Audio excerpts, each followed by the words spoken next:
Good afternoon, sir. My name is Dorsel Probido and I'll be demonstrating to you the two types of badminton grips and the basic stances of badminton.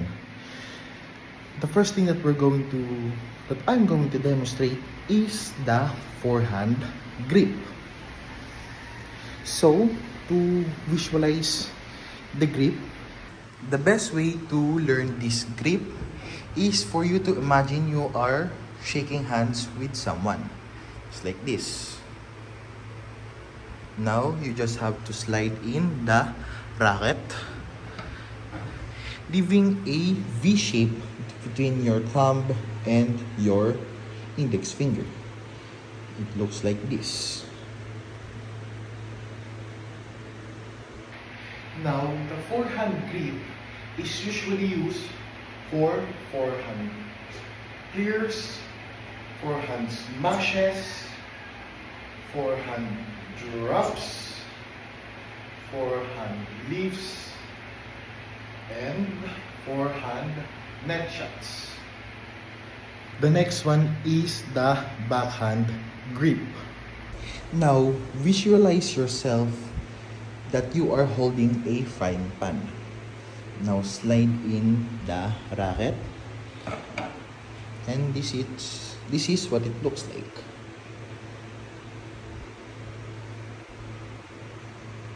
Now the backhand grip is usually used for the backhand serve and the backhand drive. Now moving on to the basic stances of badminton. The first one is the basic stance. So the first thing that we're going to do is go to the center of the court. For you to reach any of the sides, or the forward or the backward or forward. Legs spread apart.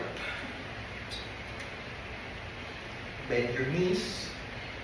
Ready your grip on the racket, and that is it. If you are slow going forward, you will move a little bit forward to be ready. Or if you're slow going backward, you can move a little backward so you can be ready.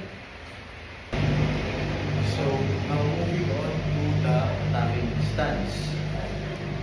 The first thing that we're going to do is move your non-dominant foot forward and your dominant foot just like that. Next is your foot should be shoulder width apart, like that. Now, your dominant hand should be raised like this, and your non-dominant hand should be like this. So you can be ready whenever the opponent attacks.